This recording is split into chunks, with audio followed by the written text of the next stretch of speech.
ಬಹುನಿರೀಕ್ಷಿತ ಟಾಕ್ಸಿಕ್ ಸಿನಿಮಾದ ಟೀಸರ್ ಬಿಡುಗಡೆ ಆದಾಗ ಕೆಲವರು ಅಸಮಾಧಾನ ವ್ಯಕ್ತಪಡಿಸಿದ್ರು. ಬೋಲ್ಡ್ ಸೀನ್ ಇದೆ ಅಂತ ಟೀಕೆ ಮಾಡಿದ್ರು. ಅದಕ್ಕೆ ಈಗ ಯಶ್ ಅವರೇ ಉತ್ತರ ನೀಡಿದ್ದಾರೆ.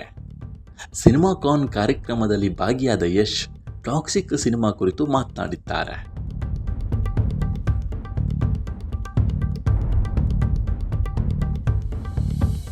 ರಾಕಿಂಗ್ ಸ್ಟಾರ್ ಯಶ್ ಅಭಿನಯದ ಬಹುನಿರೀಕ್ಷಿತ Toxic a fairy tale for grown ups ಚಿತ್ರದ ಪ್ರಚಾರ ಜೋರಾಗಿ ನಡೀತಿದೆ. ಯಶ್ ಅವರು ವಿದೇಶದಲ್ಲಿ ಸಂದರ್ಶನ ನೀಡಿದ ವಿಡಿಯೋಗಳು ಸೋಷಿಯಲ್ ಮೀಡಿಯಾದಲ್ಲಿ ವೈರಲ್ ಆಗ್ತಾ ಇದೆ. ಟಾಕ್ಸಿಕ್ ಚಿತ್ರದ ಟೀಸರ್ನಲ್ಲಿ ಇರುವ ಕೆಲವು ಬೋಲ್ಡ್ ದೃಶ್ಯಗಳ ಬಗ್ಗೆ ಜನರಿಂದ ವ್ಯಕ್ತವಾದ ಟೀಕೆಗಳಿಗೆ ಯಶ್ ಈಗ ಉತ್ತರ ನೀಡಿದ್ದಾರೆ. ಆ ಮೂಲಕ ಸಿನಿಮಾ ಮೇಲಿನ ನಿರೀಕ್ಷೆಯನ್ನ ಇನ್ನಷ್ಟು ಹೆಚ್ಚಿಸಿದ್ದಾರೆ.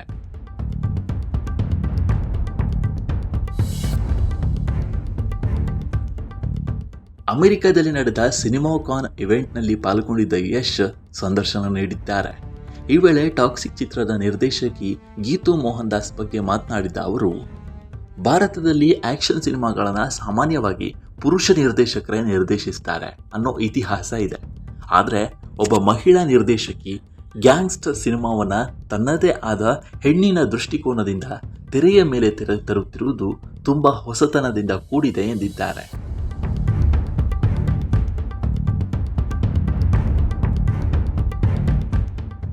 ಚಿತ್ರದಲ್ಲಿನ ಬೋಲ್ಡ್ ದೃಶ್ಯಗಳ ಬಗ್ಗೆ ಮಾತನಾಡಿದ ಯಶ್, ಗೀತು ಅವರು ಕಥೆಯನ್ನು ಬರೆಯುವ ರೀತಿ ಮತ್ತು ಅದರಲ್ಲಿ ಪ್ರಣಯ ತೋರಿಸುವ ವಿಧಾನವೇ ಬೇರೆ. ಒಬ್ಬ ಮಹಿಳೆ ಬಯಕೆ ಅಥವಾ ಭಾವನೆಗಳನ್ನು ಎಷ್ಟು ಆಳವಾಗಿ ಮತ್ತು ವಿಭಿನ್ನವಾಗಿ ತೋರಿಸಬಲ್ಲರು ಅನ್ನೋದು ಈ ಚಿತ್ರದ ಜರ್ನಿಯಲ್ಲಿ ನನಗೆ ಅರಿವಾಯಿತು. ಇದು ಈವರೆಗಿನ ಆಕ್ಷನ್ ಸಿನಿಮಾಗಳಿಗಿಂತ ಬಹಳ ವಿಭಿನ್ನವಾಗಿರಲಿದೆ ಅಂತ ಯಶ್ ಅಭಿಪ್ರಾಯವನ್ನು ಹಂಚಿಕೊಂಡಿದ್ದಾರೆ.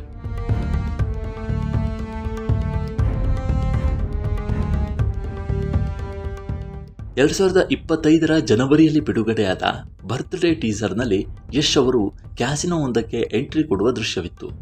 ಇತ್ತೀಚೆಗೆ ಬಿಡುಗಡೆಯಾದ ಇಂಟ್ರೊಡ್ಯೂಸಿಂಗ್ ರಾಯ ವಿಡಿಯೋದಲ್ಲಿನ ಕೆಲವು ದೃಶ್ಯಗಳು ಸಾಮಾಜಿಕ ಜಾಲತಾಣದಲ್ಲಿ ಪರ ವಿರೋಧದ ಚರ್ಚೆಗೆ ಕಾರಣವಾಗಿದೆ.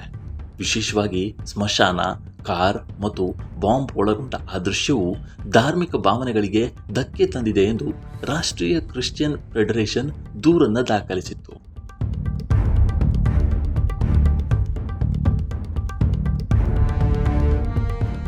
ಮಿಶ್ರ ಪ್ರತಿಕ್ರಿಯೆ ಮತ್ತು ಸಣ್ಣ ಪುಟ್ಟ ವಿರೋಧಗಳ ನಡುವೆಯೂ ಟಾಕ್ಸಿಕ್ ಚಿತ್ರ ತನ್ನ ವಿಭಿನ್ನ ಮೇಕಿಂಗ್ ಮತ್ತು ಯಶ್ ಅವರ ಸ್ಟೈಲಿಶ್ ಲುಕ್ನಿಂದಾಗಿ ಜಾಗತಿಕ ಮಟ್ಟದಲ್ಲಿ ಕುತೂಹಲ ಮೂಡಿಸಿರೋದಂತೂ ಸತ್ಯ. ಮಾರ್ಚ್ 19ರಂದು ಬಿಡುಗಡೆ ಆಗಬೇಕಿದ್ದ ಈ ಸಿನಿಮಾ ಕಾರಣಾಂತರಗಳಿಂದ ಮುಂದೂಡಿಕೆ ಆಯಿತು. ಜೂನ್ 4ಕ್ಕೆ ಟಾಕ್ಸಿಕ್ ವಿಶ್ವಾದ್ಯಂತ ರಿಲೀಸ್ ಆಗಲಿದೆ. ಯಶ್ ಅವರ ಟಾಕ್ಸಿಕ್ ಬಗ್ಗೆ ನಿಮ್ಮ ಅಭಿಪ್ರಾಯ ಏನು? ಈ ಚಿತ್ರ ಬಿಡುಗಡೆ ಆದ ನಂತರ ಯಾವ ರೀತಿ ಹೈಪನ್ನು ಕ್ರಿಯೇಟ್ ಮಾಡಬಹುದು ಅನ್ನೋ ಬಗ್ಗೆ ನಿಮ್ಮ ಅಭಿಪ್ರಾಯವನ್ನು ತಿಳಿಸಿ. ಮುಂದಿನ ವಿಡಿಯೋದಲ್ಲಿ ಸಿಗೋಣ. ನಮಸ್ಕಾರ.